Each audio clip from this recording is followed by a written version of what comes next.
pengangkatan calon aparatur sipil negara atau calon pegawai negeri sipil dan pegawai pemerintah dengan perjanjian kerja atau P3K jadi polemik. Tak hanya riuh di publik, beda pendapat juga terjadi antara pemerintah dan DPR soal keputusan bersama yang diambil dalam rapat Komisi 2 DPR.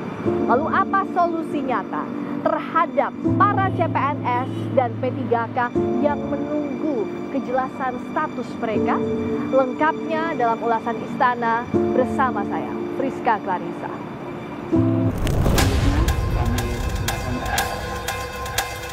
Dalam rapat bersama Komisi 2 DPR RI dan Kementerian PAN-RB disepakati pengangkatan CPNS digelar Oktober 2025, sementara P3K diangkat pada Maret 2026. Menteri Pemberdayaan Aparatur Negara dan Reformasi Birokrasi Rini Widiantini mengklaim usulan penundaan pengangkatan CPNS salah satunya mempertimbangkan usulan dari pemerintah daerah, serta pemerintah sedang menata ASN nasional secara menyeluruh termasuk mempertimbangkan kuota untuk CPNS. Meski mengusulkan menunda, Rini menyebut pemerintah menjamin CPNS yang lolos tetap diangkat menjadi pegawai ASN. ASN nasional secara menyeluruh dan adanya usulan penundaan seleksi dari beberapa daerah, pemerintah mengusulkan untuk dilakukan penyesuaian jadwal pengangkatan CASN sebagai pegawai ASN dengan perkiraan pengangkatan pada akhir 2025 atau di awal 2026.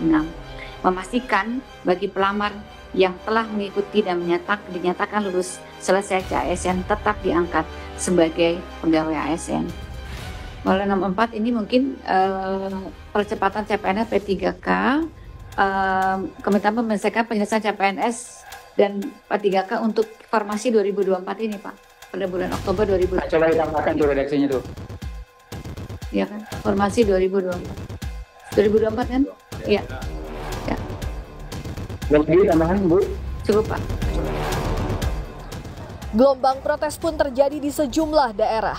Di Kendari, Sulawesi Tenggara, sejumlah calon aparatur sipil negara dan pegawai pemerintah dengan perjanjian kerja atau P3K tahap 1 Provinsi Sultra berunjuk rasa soal penundaan pengangkatan calon ASN dan P3K tahap 1.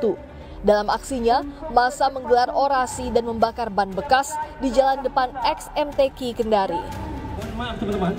Begitu pula di Lombok, NTB, tak terima penundaan pengangkatan sebagai aparatur negara. Para calon P3K berunjuk rasa ke gedung DPRD NTB Senin siang. Para demonstran merasa dipermainkan, apalagi banyak CP3K yang telah berusia lanjut yang ketika diangkat mereka langsung pensiun.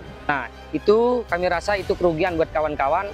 Kerugian sangat rugi sekali, rugi total. Umurku 56 tahun. Hargai pengabdian, jangan seenaknya. Jadi kalau 2026, Bapak di struktural ya? Sudah selesai pensiun. Melihat gejolak di sejumlah daerah, Komisi 2 DPR meminta agar pengangkatan CASN dan P3K dilakukan secara bertahap.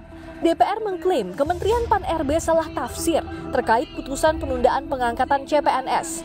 Menurut Komisi 2 yang disepakati dalam rapat adalah paling lambat pada Oktober 2025 untuk pengangkatan CPNS dan Maret 2026 untuk CP3K, bukan serentak.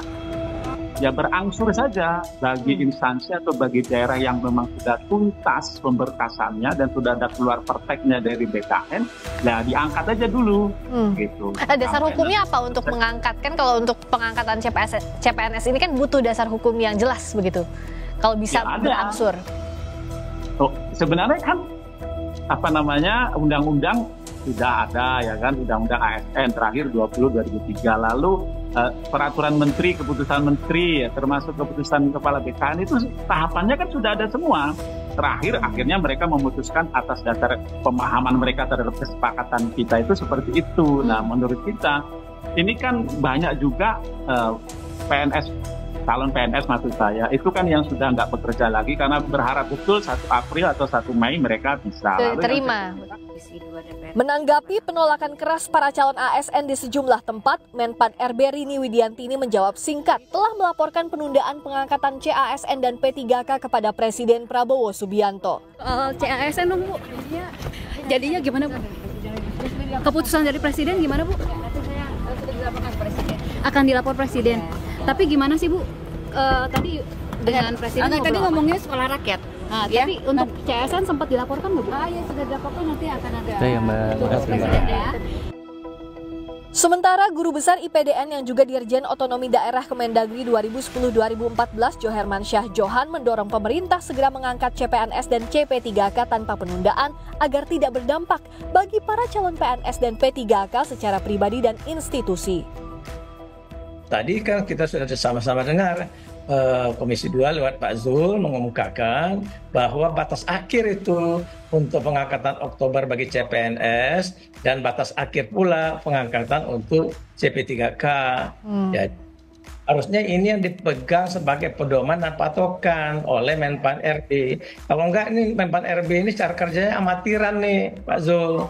Jadi bukan cara kerja profesional. Nah, kasihan itu dampaknya personal dan dampak institusional. Personal adalah mereka yang tadinya sudah berharap masuk di bulan April, di bulan Maret, di bulan Mei dan seterusnya ya, secara bergelombang dan bertahap. Menurut Kementerian Pan-RB, data per 15 Januari 2025 ada 248.000 lebih CPNS untuk formasi 2024, yakni 114.000 lebih CPNS di pemerintah pusat dan 134.000 lebih di pemerintah daerah. Sementara P3K mencapai 1 juta lebih orang dengan rincian 300.000 lebih di pemerintah pusat dan 716.000 di pemerintah daerah.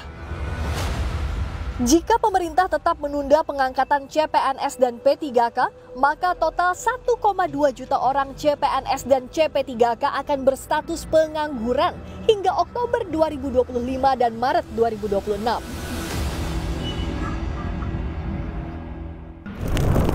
Keputusan bersama antara pemerintah dan DPR semestinya diambil secara bijak untuk menepati janji manis soal pengangkatan CPNS dan P3K yang sedianya dilakukan Maret 2025. Langkah cepat harus diambil agar nasib CPNS dan P3K tak lagi menggantung dan polemik seperti ini tak boleh lagi terjadi. Friska Clarissa, Hanil Rivelino, Kompas TV, Jakarta.